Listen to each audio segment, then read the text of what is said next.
All right, sports fans, how's everybody out there doing? William Martin coming at you one more time here on YouTube with another edition of the 300 Pounds of Sports Knowledge Podcast.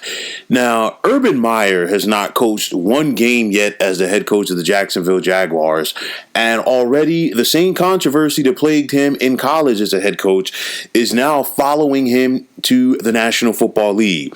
Chris Coyle, who was the Jaguars' director of sports performance, whom Meyer hired, resigned a few days ago amid backlash from his tenure as the strength coach at the University of Iowa, which was marred by numerous complaints from former players for making racist remarks as well as bullying. This would result in Doyle and Iowa agreeing on a separation agreement that paid him $1.1 million.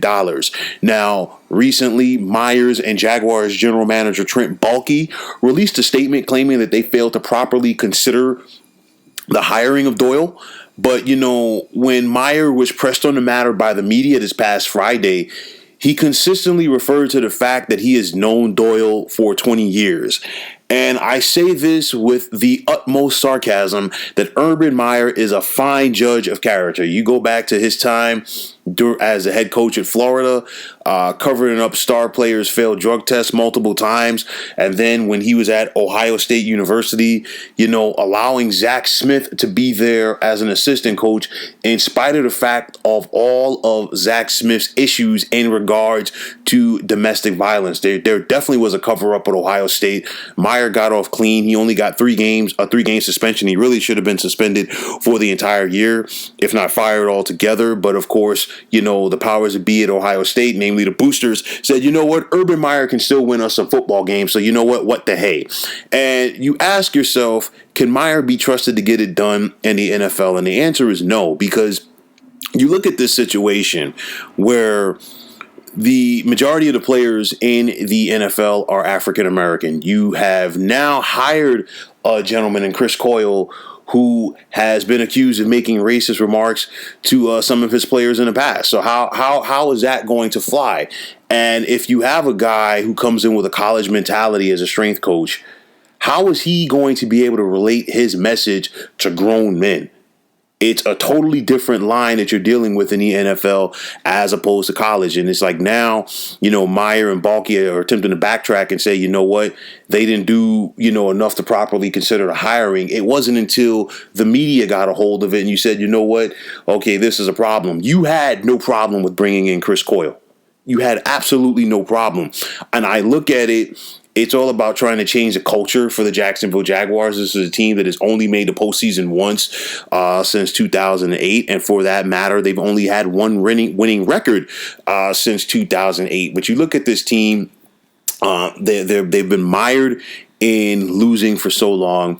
You want Urban Meyer to come in and try to turn things around. But you know what? When a guy has been as successful as Urban Meyer on the collegiate level and doing things his way for so long, it's going to be very difficult for him to transition to the pro game because you see certain things like this.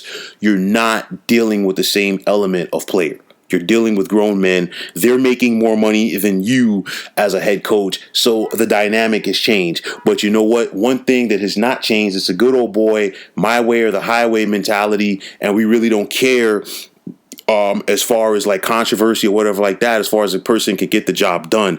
Urban Meyer still has a mentality. It was with him at Florida. It was with him at Ohio State. But again, it's a different situation that you're dealing with in the NFL, not just with the players, but also the media. Luckily for Urban Meyer, he is in one of the smaller markets in the NFL in Jacksonville. So win or lose, nobody really cares. But at the same time, dealing with it on a national stage, it's a lot different. This is not going to be pretty for the Jacksonville Jaguars. I do believe that this is a tip of the iceberg in regards to the controversy, in regards to Urban Meyer. I guarantee you once he gets around the players for the Jaguars, there are going to be problems. Because if you cannot sit back and properly evaluate something like this in regards to hiring a staff member to work for you and doing your research on that person, How are you going to sit up there and put together a quality NFL roster that is going to go out there and compete and win Sunday in and Sunday out? I do not see it happening for the Jaguars. I said it before, maybe not on a podcast, but definitely I was not blown away by this hire. I expected stuff to hit the fan a little bit further down the road than this. But this is February, and we're already talking about this. We haven't even reached the NFL draft yet with Jacksonville, and they've already put themselves in a bad position. Not a good hire for Meyer in the first place. Like I said, he's an excellent judge of character, as you can see by the hiring of Chris Coyle. So, you know what, Jags fans, if you were expecting a turnaround for your franchise with Urban Meyer leading the way, think again, because you have something other than winning coming down the pike for this organization. So, folks, that is going to wrap it up. And as always, I want to take this time out to thank you for tuning into the 300 Pounds of Sports Knowledge podcast here on YouTube. I want to take this time out to thank all of you fine fans out there for subscribing and tuning in. And if you have not already, please feel free to subscribe to this channel. Now, if you are on Twitter, please feel free to follow me at 300 Pounds of Sports. And like I always say, if you follow me, it will be my pleasure to follow you right back. There is also the sports discussion group on Facebook at the Sports Depot 365. You can check it out, drop a line, and be a part of one of the better sports debating sites going on social media. So once again, fine folks, my name is William Martin. Take care and have yourselves a wonderful day.